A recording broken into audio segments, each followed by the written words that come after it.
Le président de la République, chef de l'État, distingué ce matin à la Cité de la démocratie par le CAMES, la décoration du Conseil africain et malgache de l'enseignement supérieur vient couronner les efforts d'Ali Bongo Ondimba dans l'amélioration de l'enseignement et la recherche de qualité au Gabon.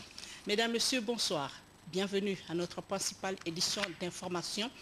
Comme dit dans ce titre, Ali Bongo, commandeur de l'ordre du CAMES académique du CAMES, la palme académique du CAMES, la cérémonie de décoration a eu lieu à la Cité de la démocratie, Hervé Mangumba, Lazo, à Bonheur.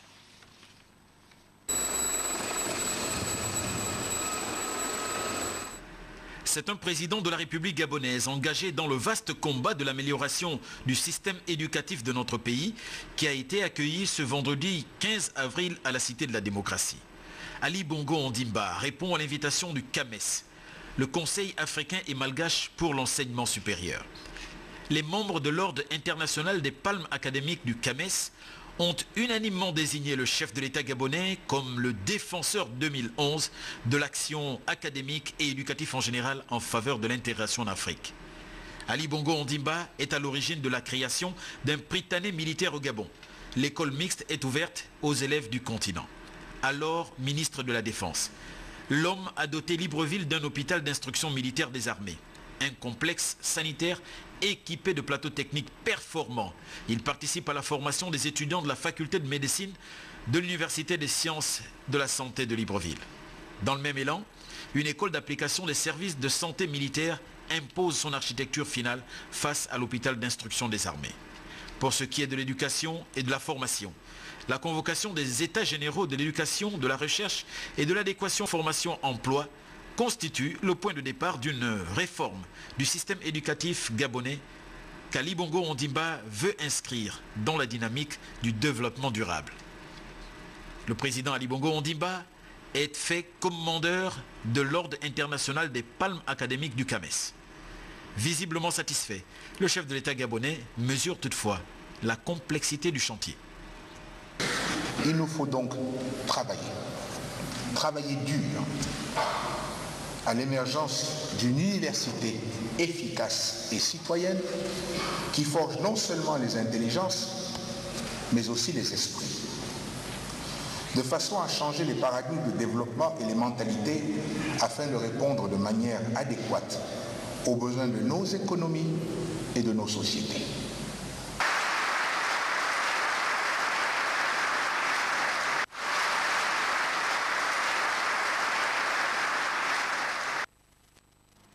Audience au palais présidentiel ce matin. Le chef de l'État a reçu une délégation du groupe Eramet. Au menu des questions de développement, l'entretien a eu lieu en présence de plusieurs membres du gouvernement. L'entretien du palais présidentiel s'inscrit dans le droit fil des échanges permanents avec les responsables du groupe Eramet. Un nouvel entretien approfondi sur les projets d'investissement au Gabon et des avancées considérables, notamment le passage à 4 millions de tonnes prévues à l'horizon 2012 et pas seulement. D'autre part, le complexe métallurgique de Moanda, l'usine de silico-manganèse et l'usine de manganèse métal, respectivement 65 000 tonnes et 20 000 tonnes de production annuelle, sont deux usines dont nous avons prévu la montée en production en 2013. Et bien là aussi, nous sommes dans les temps. Nous avons pratiquement terminé les travaux de terrassement. Le volet transport du groupe n'est pas resté en marge de cette entrevue. À la une, le dossier Cannes 2012. Nous serons prêts pour la Cannes. Nous avons commandé 6 locomotives neuves pour la CETRAG, dont 4 devraient arriver avant la fin de l'année et serviront pour la CETRAG. Les 2 autres arriveront en 2012.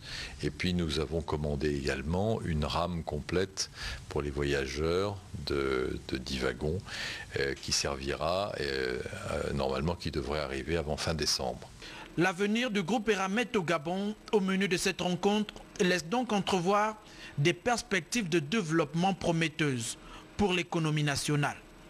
Enfin, nous avons parlé du très important projet de Mabounié, qui, je vous le rappelle, est un projet associant le métal du niobium. J'ai proposé au président de la République que nous ayons un comité de concertation avec le gouvernement qui se réunisse régulièrement de façon à faire régulièrement le point sur l'avancement de ce très important projet.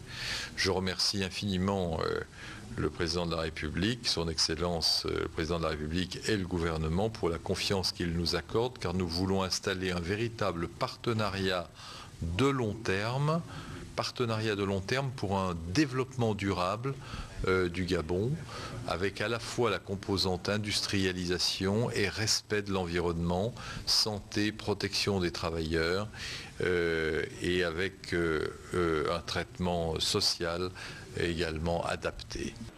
Le groupe Eramet met un accent particulier sur la politique environnementale de santé et de sécurité des travailleurs. Il se donne pour objectif la certification ISO 14001 pour le site de Comilog à Mwanda.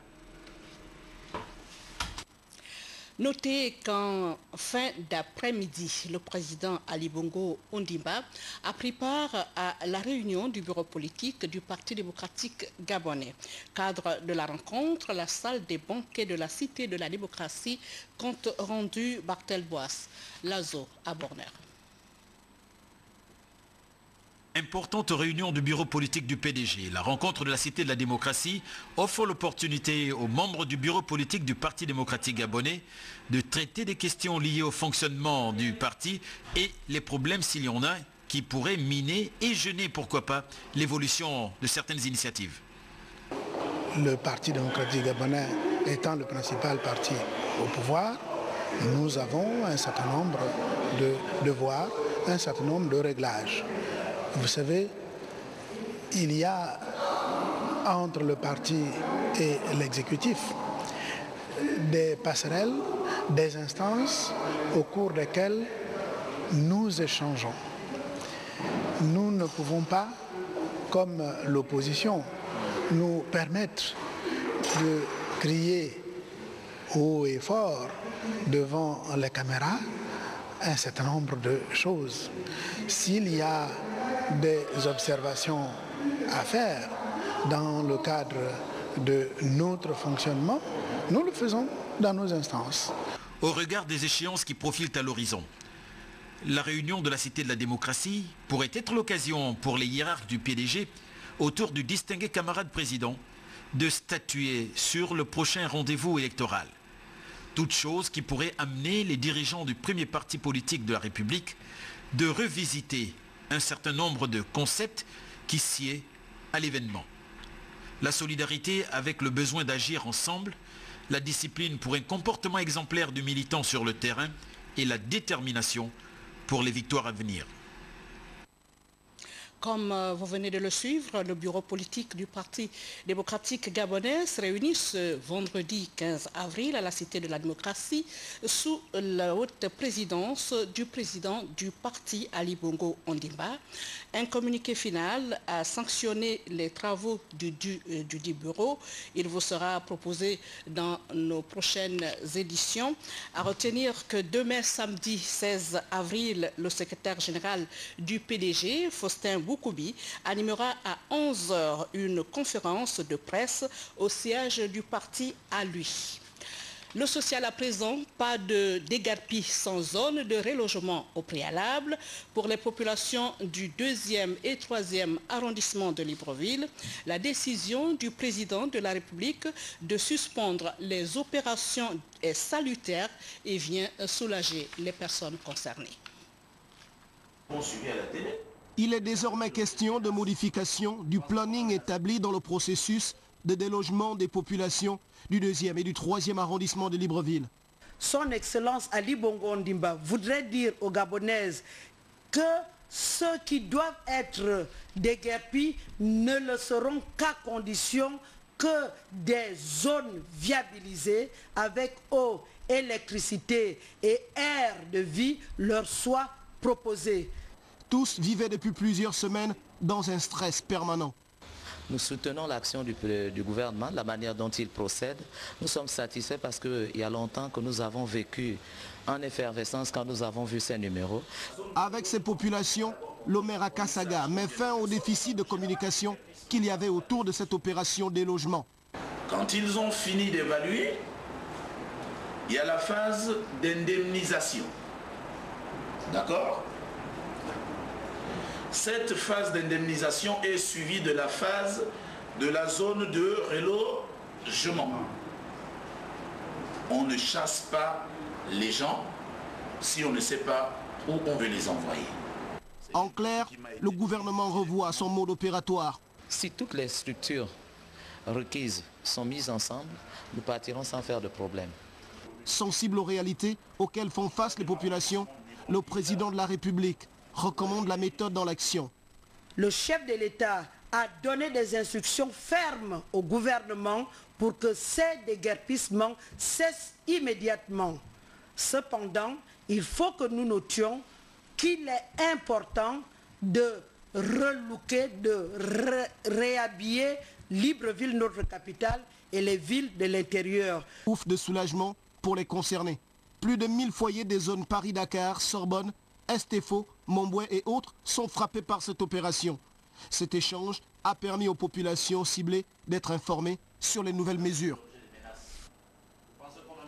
L'opération de retour volontaire des réfugiés congolais vivant au Gabon a été évoquée ce matin au ministère des Affaires étrangères. Le ministre Paul Tungui a échangé sur la question avec le représentant régional du HCR dépêché dans notre pays par le haut-commissaire des Nations Unies aux réfugiés. Objectif, examiner ensemble les modalités pratiques du retour volontaire dont l'opération a été lancée par le gouvernement depuis le 31 juillet dernier. Compte rendu, Jedaflore Odembe. En mission de suivi au Gabon, le représentant régional du HCR, Mohamed Boukri, a examiné avec le ministre Paul Tungui la question du statut des réfugiés congolais vivant au Gabon depuis 1997. Le Gabon, rappelons-le, a lancé depuis le 31 juillet 2011 une campagne de retour volontaire dans leur pays de tous les réfugiés et demandeurs d'asile congolais se trouvant sur le territoire national, ce en accord avec les autorités de Brazzaville. Plusieurs mois après le lancement de l'opération, ils sont très peu à se bousculer au portillon, beaucoup préférant faire de la surenchère. Difficile pour certains, il est vrai, de quitter l'exil doré du Gabon. Mais le gouvernement a toutefois averti que ceux des réfugiés qui ne souhaitent pas partir perdront du coup leur statut et dans ce cas-là, ils doivent se conformer à la législation gabonaise en matière d'immigration, à savoir être détenteurs d'un titre de séjour. Pour le ministre des Affaires étrangères, Paul Tungui, l'approche méthodologique du gouvernement sur instruction du président Ali Bongo Ondimba est de travailler ensemble avec le HCR et le gouvernement congolais. Notre pays, sur la question, a-t-il ajouté, se réjouit d'ailleurs de la convergence de vues avec tous les partenaires au développement et affirme qu'il sera toujours disponible à coopérer et accompagner tous les pays amis dans la recherche de solutions aux crises multiformes. Face aux impératifs qu'impose l'introduction imminente des données visant à préparer les prochaines élections, les agents du ministère de l'Intérieur sont mobilisés par un séminaire de renforcement de capacités informatiques. Compte rendu, Jean de Dieu Mambondo, Edgar Tchimbedokada. C'est dans un contexte marqué par l'urgence de maîtriser l'outil informatique que les autorités du ministère gabonais de l'Intérieur ont convié les personnels à diverses tâches à se familiariser avec un certain nombre de logiciels. Nous sommes focalisés sur l'utilisation de l'application Excel, tout simplement parce que vous êtes sans ignorer qu'en fait les nouvelles technologies évoluant, les outils utilisés aussi évoluent en même temps, donc les environnements changent.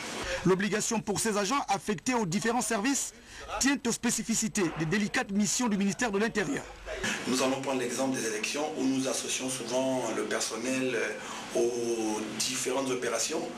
Par exemple, en ce qui concerne les données statistiques sur l'évolution ou le processus électoral. Excel est un outil adapté en fait à la mise en place d'un certain nombre de données statistiques.